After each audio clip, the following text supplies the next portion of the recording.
Assalamu alaikum uwa, fatan kowa ya tashi lafiya, ya kwana biyu, ya aiki. So kamar dai yadda na yi alkawari na ce insha Allahu zan yi bidiyo dangane da magic tool. Zan yi summary na lesson ɗin tun daga farko har ƙarshe bi iznillah. So na ga ya kamata a ce mu fara yanzu.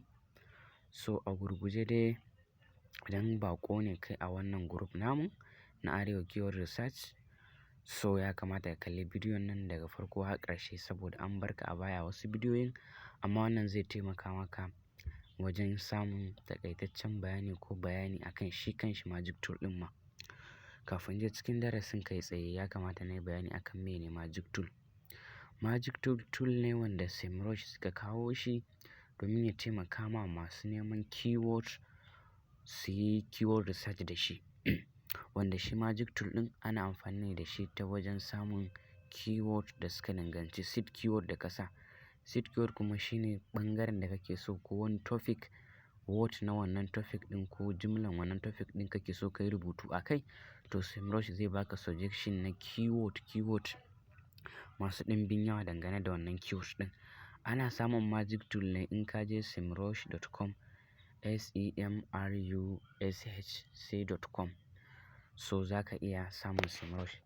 In ka shiga buɗewa za ka yi click, za ka ga magic tool gashi a nan, magic tool. So za ka iya clicking nashi ka yi amfani da shi. Kamar yadda kuke gani yanzu already na shigo magic tool nawa. Amma kafin ka zo magic tool ko ka fara amfani da shi, ya kamata ka san cewa akan wane topic ko wane ɓangare ne kai kanka za ka yi rubutu. Saboda me? In har ka san wannan ɓangaren, to insha Allahu za ka yi abun zai fi zoma da sauƙi. Ka san kana da topic ko akwai seed keyword wanda za ka yi nemi keyword a kan shi. Kamar yadda already na yi bayani a baya. So mu je kai tsaye cikin bidiyon mu. Kamar yadda kuke gani na shigo magic tool nawa, a nan zan sa seed keyword nawa. Kamar yadda kuka sani a baya mun yi na software, mun yi phone, mun yi waye ne dai daban-daban, kaca-kaca mun yi. So na ga ya dace a yau mun yi na application ko softwares. Already mun yi softwares, so na ga ya dace a ce mun yi na application. Kamar yadda kuke gani yanzu zan yi typing ɗin application. Muna son keyword namun ya zama all about application. Kamar yadda kuke gani yanzu gashi na sa application. So tun da na riga na sa application, a nan wannan shine matsayin seed keyword nawa. Ina son keyword ɗin da nake so ya bani su danganci application. So nan kuma zan zaɓa targeting country, ƙasan da nake targeting ya zama visitors ɗin da za su na zuwa site nawa. In har na yi ranking a wannan keyword ɗin, ya zama daga ƙasa kaza za su na zuwa. So kamar yadda kuke gani zan bar shi a United States saboda United States nake targeting. To kawai sai na yi clicking ɗin search ɗin nan. Kamar yadda kuke gani na bar shi a country application, sai na yi clicking na search. So zai yi search nashi, bari mu jira. Kamar yadda kuke gani gashi yana kan searching.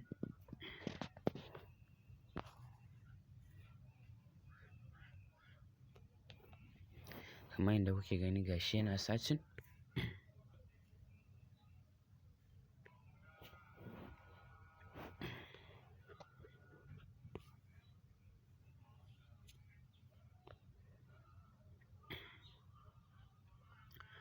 Kamar yadda kuke gani gashi yana searching, za mu ɗan jira shi kaɗan.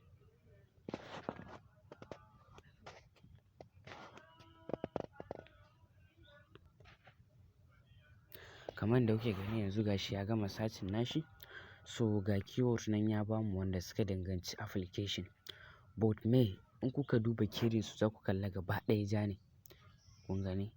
Gaba ɗaya keyword su ja ne. So that's mean wannan yana nuna alamun za mu sha wahala kafin ranking nasu ko sai an sha wahala kafin ranking nasu. So a nan muna so mu yi filtering na keyword da keyword su bai kai 100 ba, baya cikin ja, ba difficult ba ne.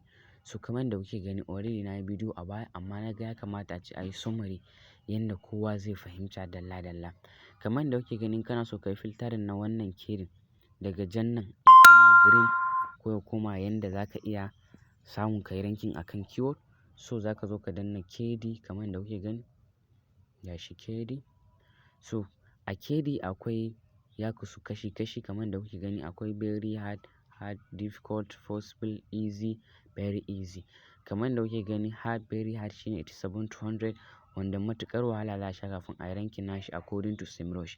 Haka hard ma shi kuma 70% to 80%, difficulty kuma difficult 50 to 69, possible kuma 30 to 49, easy kuma shine 15 to 29, very easy kuma gashi kuna kallo shi kuma from 0 to 14.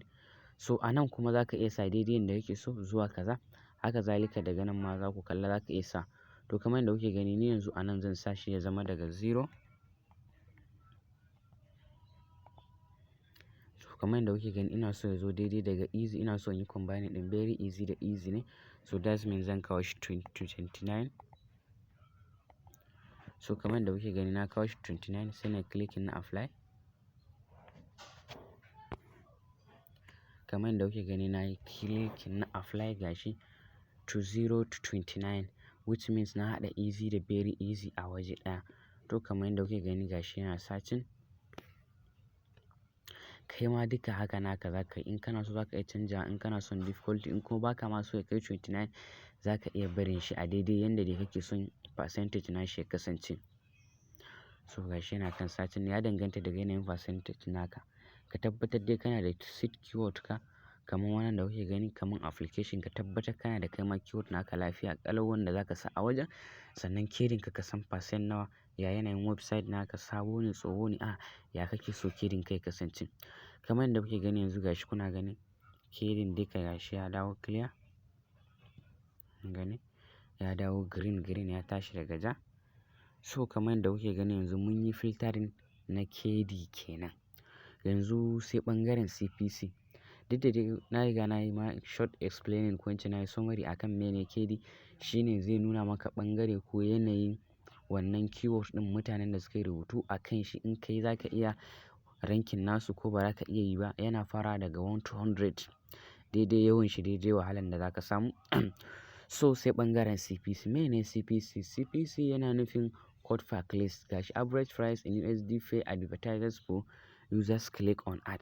Kaman shi ne abun da in aka yi clicking a site naka na ADS na Google Ads kenan, Google AdSense aka yi clicking nashi, so nawa za a biya ka a wannan click ɗin. Wanda a posting ɗin kuma akwai wannan keyword ɗin da za ka sa shine CPC. So a har kullum in aka ce harka ce ta blogging ba kowa bane baya son earning a kai, ɗaɗɗaya ne basa son earning. So ya kamata har in za ka yi keyword research ma ka yi la'akari da CPC saboda yana da matuƙar amfani sosai. So a nan kuna ga CPC 0.6200 kamar wannan, shi kuma kuna ga CPC shi 40000 kamar yadda kuke gani ga su nan dai. So muna so mu yi filtering na CPC ya zama CPC at least minimum ya fara daga 1 ko 2. Saboda me? Duk lokacin da ka yi rubutu ba CPC ko advertise ko customer ya yi click ba lallai bane ka yi earning mai kyau a kai. To yana da kyau shi kanshi CPC ka samu wanda yake da dama. So kamar yadda kuke gani ga wajen nan, nan ne za ka yi filtering na wane kalan CPC kake so daga nawa zuwa nawa kake so ya kasance a keyword da za ka samu. Sai ka zo ka yi click nan wajen. Kamar yadda kuke gani nan sai ka sa CPC ka kana so ya fara daga nawa ne. Kamar dai ni at least kai ko nawa za ka iya sawa. Depend on abunan naka ne buƙatan ka. Ni ina so ya fara ko daga 1 ko zuwa ma 50 ne. Daga 1 zuwa 50 kun ga duk abun da ya ƙasa daga 50 zai nuna amma kuma ba zai nuna abun da ya ƙasa daga 1 ba sai dai abun da ya sama daga 1. So sai ka click na apply. Kamar yadda kuke gani na yi click na apply.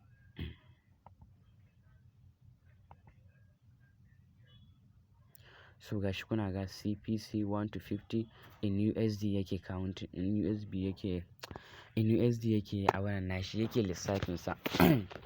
So kamar yadda kuke gani gashi yana kan searching.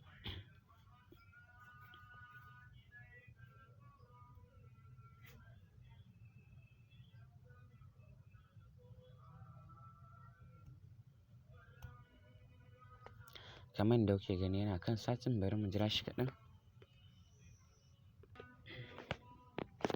Kamar yadda kuke gani ya gama searching nashi gashi CPC kun ga ya canju 4.27, 1.22, 3.5 ga CPC da ya canju kamar yadda kuke gani. Haka zalika CPC za ka iya bar shi daga 50 ko zuwa nawa kake so zai iya nuna maka, ya dai danganta daga yanayin seed keyword naka ne. So kamar yadda kuke gani yanzu mun gama filtering na KD, mun gama na CPC wanda da su kaɗai ma kawai za ka iya amfani ka nemi keyword naka a cikin nan. So sai abu na gaba shine intent, ko in ce intent dai, saboda mene intent? Kamar yadda na yi bayani a darasinmu na baya, intent ya kasu kashi huɗu ne: informational, navigational, commercial, transactional. Informational shine wanda customer yake neman information akan abu, basic information yake nema, ko yana da wani problem yanda a magance ko wani gyara haka. Navigational shi kuma shine wanda customer shi kawai directly yana neman abu akan wani website ne ko wani application directly, ba wani kwana-kwana. Shi kawai customer yana neman for basic website ne kamar yadda kuke gani according to Semrush ma page or site. Sai commercial. Commercial kuma customer ne yake neman reviews ko wani abu ya investigation kan wani product haka. Kamar misali mutum yana so ya siya mota, yana so ya san injimin motar nan, shan manta, gudunta, waye ne nata. Sai kuma transactional. Transactional kuma kai tsaye shi mutum ya riga yana da complete information, komai ya gama, ya san gudunta, manta, waye ne, yanzu yana neman inda zai saita ne kai tsaye, website ne, a waje ne, kawai shi directly inda zai siya yake so. So sai ka duba ka ga wanne ne cikin wannan yayi daidai da needs kan da kake so kai amfani da shi a nan. So mu muna son information ne kamar yadda na faɗa muku, mixing with navigational. Duk da dai navigational of for basic website ne, amma za mu yi mixing da navigational. Kamar yadda kuke gani na gama ticking sai in yi applying a kai.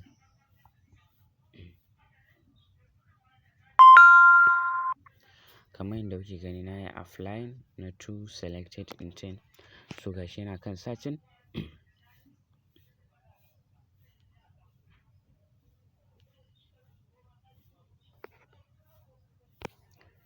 Kamar yadda kuke gani gashi yana searching. Mu ɗan jira shi kaɗan.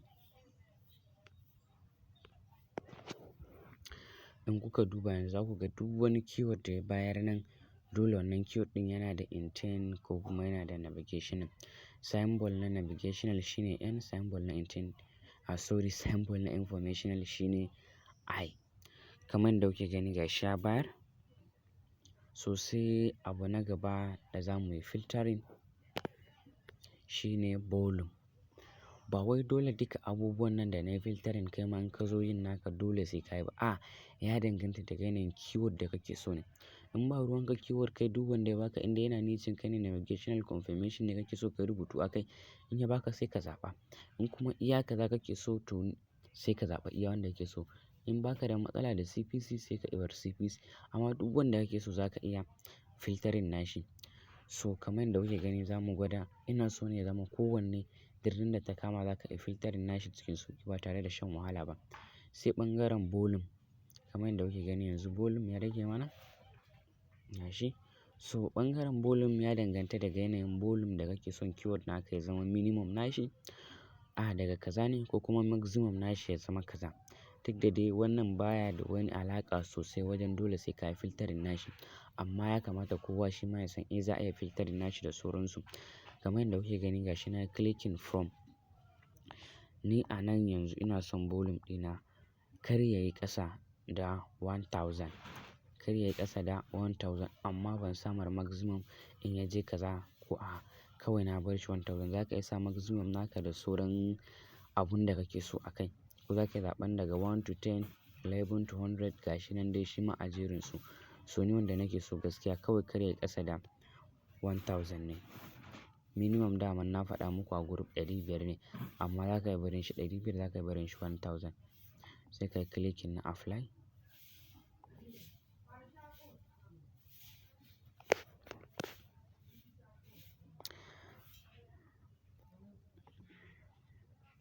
Sorry. Yauwa kamar yadda kuke gani volume namu gashi, volume ya je 1000 plus. To kai in ka sa 1000 to kaza zai nuna ma 1000 to kaza, but ni na sa 1000 plus kawai daga 1000 abin da ya sama.